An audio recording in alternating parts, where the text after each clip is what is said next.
rabbit. 자, 갑니다. 5번 질문. 5번 장면 가는 거예요. 자, 다시. 지난 시간 숙향이 만나러 4장면 정리했고요. 이제 5번째 장면으로 오는 것인데, 수능에 나올 10장면 가운데 5번째입니다. 4번이 뭐였죠? 어떤 장면까지 왔습니까? 불 난리가 났어요. 거기서 굉장히 그 뭡니까? 피자 장사할 것 같으신 사람 이름이 있었죠. 피자를 옆에서 굽고 계실 분 같은, 피자 구울 것 같은 이름의 노인분의 이름이 있었습니다. 뭡니까? 화덕. 화덕 피자 할 때 화덕 진군 있었죠. 화덕 진군이 도와줬습니다. 갈대숲에서 불이 막 일어나가지고 화광 속에서, 불길 속에서 타 죽을 위기에 처한 누구? 숙향이를 구해주는 방식이 좀 독특했죠. 옷을 다 벗겨놓고 등에 업어서 이제 탈출하는 건데, 불에 옷이 탈까봐. 알겠죠? 그런데 그 갈대밭, 2글자로 보였죠? 갈대밭, 밭전자로 끝나는 거, 노전, 갈대밭 몇 천리? 3천리에 이르는 광활한 갈대숲에서 타 죽지 않게 도와줬었단 말이에요. 그리고 나서 이제 마고할미를, 천태산 마고할미를 만나러 가는 찰나거든요. 그래서 이제 여러분들은, 자, 낙양이라고 쓸게요. 낙양, 술집인데, 낙양 동천이라는 곳에, 낙양의 동촌이라는 곳에 있는 술집입니다. 술집이라고 써요, 술집. 자, 괄호하고 이화정이라는 이름의 술집으로 향하게 됩니다. 그 천신만고 끝에 불길 속에서 살아난 숙향이 도달한 곳이, 자, 써볼게요. 숙향이 누구를 만나? 노파를 만나요. 노파를 중간에. 그래서 갈대숲 앞에서 지금 옷을 하나도 걸치고 있지 않잖아요. 그래서 알몸인 상태로 이제 15세 소녀가 이렇게 바르르 떨고 있으니까 노파가 주위를 지나가던 노파가 보고는 나이든 할머니가 데려갑니다. 어디로요? 낙양이라는 곳에. 낙양 그러면 누가 떠올라요? 낙양 태수? 김전 떠올라야 돼. 그래서 낙양의 동촌, 북촌이야 동촌이야? 동촌에 있는 술집 이화정으로 데려갑니다. 노파가 일단 주막 같은 곳의 주인 같은 역할을 하고 있는 거죠. 이분의 정체는 뭐냐 했더니 할미 마고할미. 자, 할미 마고할미. 자, 초월적 존재입니다. 그래서 이분이 또 도와주셔가지고 낙양 동촌으로 향하게 된다까지가 이제 5번째 장면입니다. 알겠죠? 그래서 이제 낙양 동촌에서 이 대목에서 출제 포인트는 이제 이겁니다. 지금부터는 빨간 펜으로 필기. 개새끼가 나옵니다. 개새끼인데 털 빛깔이 빨갛지도 않고 노랗지도 않고 하얗지도 않습니다. 뭐만 남았죠? 파랗다. 알겠죠? 청, 사리, 삽사리. 뭐라고요? 청, 사리, 삽사리. 알겠죠? 청삽사리. 삽사리가 뭐예요? 개의 한 종류예요. 치아와가 있듯이 우리나라에는 삽사리가 있어요. 알겠죠? 청삽사리. 지금 송나라를 배경으로 하고 있는데, 동양에는 삽사리라는 개 종류가 있어요. 삽사리는 개의 종류를 말합니다. 빛깔이 무슨 빛깔? 청, 푸른 색깔이야. 이 작품에서 파랑새 있었지. 2글자 뭐였니? 민호콩? 파랑새 2글자로 뭐죠? 청조. 파란 개도 있습니다. 알겠죠? 푸른색의 푸른 빛깔의 털을 가진 삽사리. 오케이? 얘가 하는 역할이 있어요. 잘 봐야 돼요. 출제 포인트는 청삽사리입니다. 청삽사리. 얘가 이제 나중에 노파가 승천한 이후에 무덤을 만드는데 그 무덤의 위치를 가리켜주고, 그리고 나서 그 무덤을 지은 자리가 바로 그 장승상댁 집 주변이었고, 통곡하던 숙향이를 거두어주게 만드는 계기를 누가 제공해? 청삽사리가 제공을 하는 거거든요. 오케이? 그래서 나중에 이제 그 기능이야. 그래서 주로는 색깔 다른 걸로 써볼게요. 자, 1번 소식을 전한다. 소식전함. 소식을 전하는 매개체. 우체부 역할이야. postman. I'm a postman. 사리사리, 삽사리. 얘는 소식을 전하는 역할. 물론 청조도 그 역할을 하는데, 청조와 마찬가지로 청삽사리도 소식을 전하는 역할이에요. 우체부, postman. 두 번째는 이제 위기에 처한 숙향이 그 무덤가에서 자결하려고 하는 거거든요. 노파가 죽고 나서. 그러니까 실질적으로 이제 인간 관점에서 보면 죽은 건데, 선녀의 관점에서, 천상세계의 관점에서 보면은 집으로 돌아간 거죠. 천상으로 승천. 이후에 슬퍼가지고 이제 죽으려고 하거든요. 그래서 위기에 처한 숙향을 구합니다. 숙향을 구한다. 두 가지. 소식 전함, 숙향 구함. 뭐라고요? 소식 전함, 숙향 구함. 이 두 가지 기능을 하는 청삽살이가 이제 출제 포인트. 오케이? 기억해야 돼. 또 나옵니다. 소식을 전할 때도 누구한테 소식을 전하냐? 지금 잠깐 나중에 헤어지게 될 누구? 상대남? 선. 이선한테 숙향의 소식을 전해주고 이선한테 소식을 받아서 숙향한테 전해주는 그런 매개자 역할을 합니다. 자, 다음 넘어갑니다. 6번. 자, 6번으로 가시면은 이제 꿈 이야기가 나옵니다. 뭐가 나온다고요? 꿈이라고 쓰시고요. 이선이도 꿈을 꾸고 숙향이도 꿈을 꿔. 알겠죠? 동일한 꿈을 꾸는데 그 꿈의 내용을 지금부터 필기하겠습니다. 자, 그래서 여기는 요지경이라고 하는 풍경에 관한 얘기인데 요지경 하면은 세상은 요지경이란 말 들어본 적 있어요? 트로트 노래도 있는데 세상은 요지경 들어본 적 있어요? 선생님 꺾기가 장난이 아닌데요? 글쎄 내가 못하는 게 뭐가 있을까? 자, 요지경이라고 하는 공간, 요지경이라고 하는 꿈을 꾸게 되는 건데 여기서 이제 요지 그러면은 생각나야 될 고전 소설이든 고전 시가든 자주 등장하는 인물이 있습니다. 초월적 존재. 요지는 연못이거든요. 연못을 가리키는 건데 초월적 공간 속 연못이에요. 누가 떠올라야 돼요? 누가 사는 연못? 왕모, 서왕모. 기억나요, 안 나요? 기억나시죠? 서왕모라고 하는 분. 선녀들의 왕엄마야. 선녀들의 왕엄마. 알겠죠? 그래서 서왕모가 사는 연못. 그 곳의 풍경이 이렇게 꿈으로 나옵니다. 그래서 두 사람 다 모두 같은 꿈을 꾸게 되는 건데 박스 처리를 이렇게 할 거거든요. 나중에 할 거고 일단 옥황상제께서 입장하십니다. 축제 벌여져. 여기 이제 대학 축제 같은 축제가 이제 벌어져서 옥황상제 등장하시고 옥황상제 납시오. 그 다음에 신선 등장. 선녀 빠질 수 없죠. 쌍쌍이 커플끼리 뜨겁습니다. 분위기 좋아요. 후끈. 자, 그리고 나서 이제 누굽니까? 꿈속에서는 월궁 소화라고 해야 되는 거예요. 전생인물로 등장해야 되니까요. 누가요? 숙향이가 전생인물인 소화로 등장합니다. 꿈속에서. 오케이? 숙향이가 꿈속에서 자기 자신이 선녀로 등장하는 모습을 보는 겁니다. 그리고 나서 이제 도화, 반도, 개화. 반도랑 개화를 건네는 꿈을 꿉니다. 반도랑 개화. 개화 그러면 무조건 뭐라 그랬지? 개수나무 꽃 그랬으니까 개화 그러면 무조건 누가 떠올라야 돼? 숙향이냐 아니면은 매향이냐? 숙향이. 개화는 무조건 숙향이야.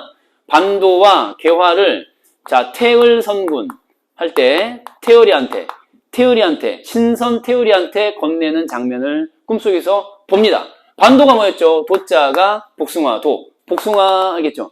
여기 이제 서왕모가 사는 그쵸? 그 산속에 그 연못 주변에 자라나는 복숭아예요. 알겠죠? 몇 천 년에 한 번만 연다는 알겠죠? 그때 이제 잔치가 벌어지는 거죠. 자, 근데 이걸 또 주다가 어마? 그러면서 소아의 손에 있던 옥지환의 진주가 떨어지게 됩니다. 떼구르르 손가락 사이에 끼우고 있던 옥지환의 진주가 떨어지게 돼요. 꿈속에서. 이 떨어진 진주를 누가 습득하게 됩니까? 태을이 습득하게 됩니다. 짚는다. 집음. 누가요? 태을이가. 꿈의 내용 별거 없어요. 등장인물 누구? 숙향의 전생 소와 이선의 전생 태을. 주거니, 받거니, 반도개화. 근데 중간에 옥지환이 뭐였죠? 손가락에 끼는 반지 끝에 진주를 떨어뜨리니까 어맛 하고 떨어뜨리니까 태을이가 낭자 제가 주워드리지요 하면서 달랑 짚습니다. 오케이?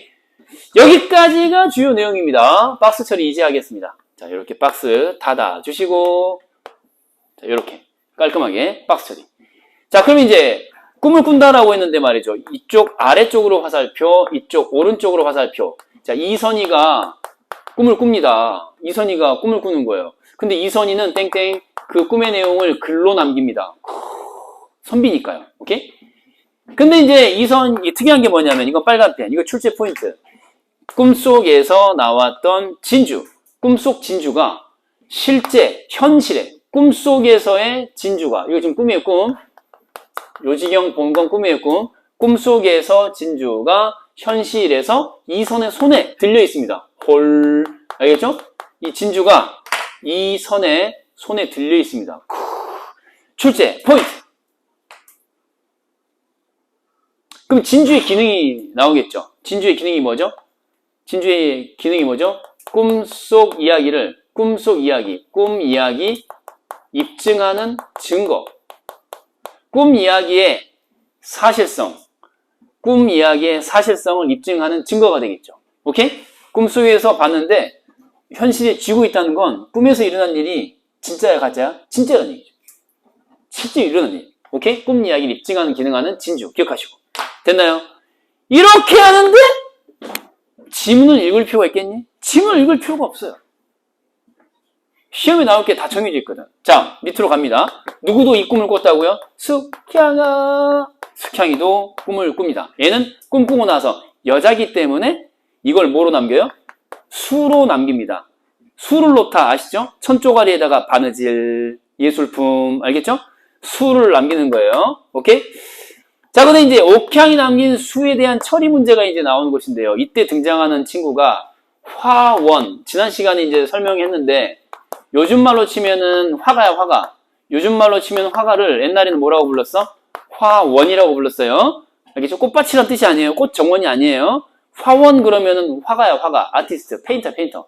그래서 이 수를 놓은 이 천조가리를, 천이야, 천에다가 수를 놓는 거죠. 천에다, 옷감 같은 거에다가 수를 놓은 거를, 지난 시간에 우리 얘기했는데, 화가 이름 한번 찾아봐. 노트 필기한 거 봐. 자, 노트 필기한 거 보고, 저번에 등장했던 인물 이름이 있었거든요. 조씨성을 가진 화원. 누구죠? 조적이라는 인물이 있었거든요. 혹시 기억나요? 조적이 있습니다. 그래서 조적이라는 인물이 이거를 사게 되는 거거든요. 자, 요거는 중요한 내용이니까 옆으로 뺍니다. 점선 표시하시고 점선으로 오른쪽으로 빼신 다음에, 자, 요거를 할머니가 여기 나왔던 마고 할미 노파가 시장에다가 내다 판다는 거죠. 이걸 시장에 내다 팝니다. 그래서 시장이라고 써볼게요. 시장. 자, 이 수를 시장으로 가져갑니다. 누가요? 위에다 쓸게요. 노파가요. 노파가 이제 팝니다. 팔아서 백냥, 황금 백냥에 팝니다. 백금이라고 할까요? 황금 백냥. 황금 백냥을 주고 누구한테? 조적한테. 마침 시장에 있던 화가 화원인 조적한테 판단 말이죠. 얼마에? 백금에. 그래서 백금 주고 그 다음에 뭘 팔아? 수를 팔아. 그 수의 내용은 뭘까요? 소화가 태을에게 반도개와 건네다가 옥지연의 진주를 떨어뜨리고 그 다음에 태을이 줍는 이야기. 오케이? 그게 딱 그려져 있는 거죠. 등장인물들이 둘만 있는 게 아니라 옥황상제도 나오고 신선 나오고 선녀도 나오고 일종의 천국의 형상을 형상화한 거죠. 그래서 이 조적이 사드리고요.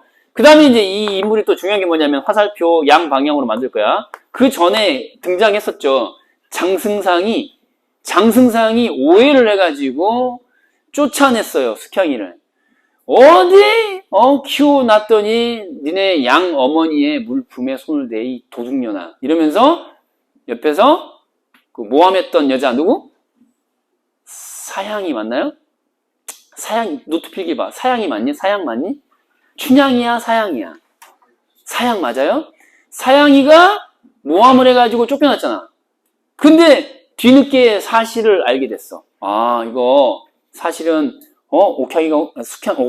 숙향이가 훔친 게 아니구나. 후회를 하게 될 거 아니에요.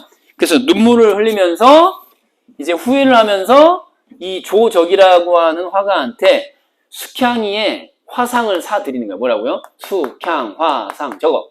숙향의 자화상을 두 글자로 뭐라 그래? 화상. 숙향이의 자화상을, 어린 시절 자화상을 이 화가가 예전에 그려놓은 게 있었거든. 그거를 삽니다. 얼마를 주고요?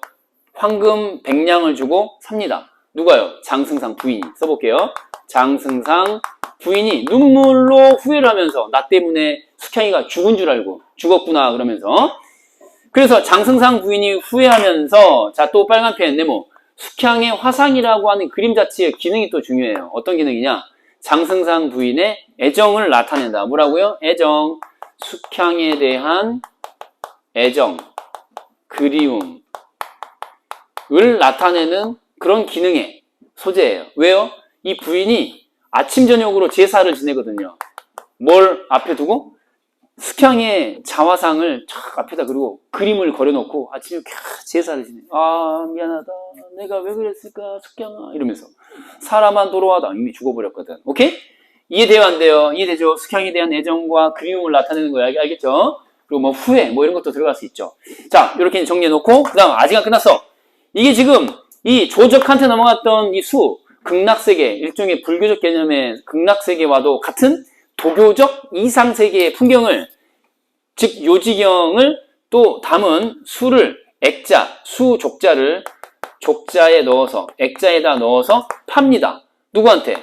200금이라고 하는 황금 200냥을 바꿔서 판다 이거야. 이 인물이 바로 동일한 꿈을 꿨던 이선입니다. 두둥 알겠죠?